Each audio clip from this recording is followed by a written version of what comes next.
നമസ്കാരം, സമഗ്രയിലേക്ക് സ്വാഗതം. ചൊക്ലി മേക്കുന്നിൽ അനധികൃത കെട്ടിട നിർമ്മാണം നടക്കുന്നതായി നാട്ടുകാരുടെ പരാതി. 2 കെട്ടിടങ്ങളെക്കുറിച്ചാണ് നാട്ടുകാർ പഞ്ചായത്തിൽ പരാതി നൽകിയത്. ചൊക്ലി പഞ്ചായത്ത് പരിധിയിൽപ്പെട്ട മേക്കുന്നിൽ ചട്ടങ്ങൾ പാലിക്കാതെ 2 കെട്ടിടങ്ങൾ പണിയുന്നതായി നാട്ടുകാരുടെ പരാതി. ഒന്ന് മേക്കുന്നിൽ നിന്ന് പാനൂരിലേക്കുള്ള കവലയിലും മറ്റൊന്ന് തലശ്ശേരി ഭാഗത്തുള്ള ബസ്തിരിപ്പ് കേന്ദ്രത്തിന് സമീപത്തുമാണ്.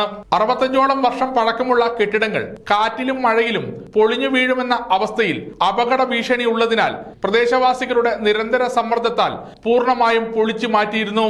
എന്നാൽ കേരള പഞ്ചായത്ത് കെട്ടിട നിർമ്മാണ ചട്ടങ്ങൾ ഒന്നും പാലിക്കാതെ 2 കെട്ടിടങ്ങളും വീണ്ടും അതേ സ്ഥലത്ത് പണിയുന്നു എന്നാണ് നാട്ടുകാരുടെ പരാതി.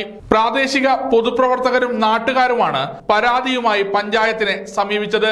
നാട്ടുകാർ ചേർന്ന് ചൊക്ലി പഞ്ചായത്ത് സെക്രട്ടറിക്ക് പരാതി കൊടുത്തെങ്കിലും കെട്ടിട ഉടമക്ക് അനുകൂലമായ നടപടിയാണ് സെക്രട്ടറി സ്വീകരിക്കുന്നതെന്ന് നാട്ടുകാർ ആരോപിക്കുന്നു.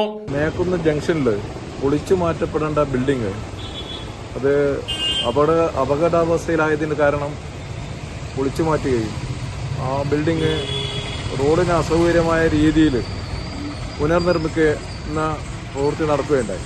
ഈ പ്രവൃത്തിക്കെതിരെ പഞ്ചായത്ത് അധികൃതർക്ക് പരാതി കൊടുക്കുകയും പരാതി കൊടുത്തതിൻ്റെ അടിസ്ഥാനത്തിൽ പഞ്ചായത്ത് അധികൃതർ വന്നു നോക്കി പോവുകയല്ലാതെ ഇതിൻ്റെ നിർമ്മാണ പ്രവൃത്തി നിർത്തിവെപ്പിക്കാനോ മറ്റ് നടപടിയിലേക്കോ ഇതുവരെ നീങ്ങില്ല.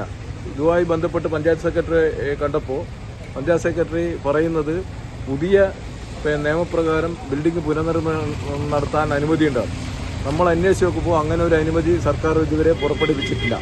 ഇതിൽ തികഞ്ഞ അഴിമതി നടക്കുന്നുണ്ടെന്നാണ് ഞങ്ങൾക്ക് പറയാനുള്ളത്. ഇതിൽ നാട്ടുകാർക്ക് വമ്പിച്ച പ്രതിഷേധമുണ്ട്. ഇതിനെ ബന്ധപ്പെട്ട അധികാരികൾ നടപടി എടുക്കണമെന്നാണ് പറയാനുള്ളത്. ചട്ടങ്ങൾ പാലിക്കാതെയുള്ള നിർമ്മാണം തുടരുകയാണെങ്കിൽ പ്രത്യക്ഷ സമര പരിപാടികളുമായി മുന്നോട്ടു പോകുമെന്ന് പ്രദേശവാസികൾ പറഞ്ഞു. സമഗ്ര ന്യൂസ്, പാനൂർ.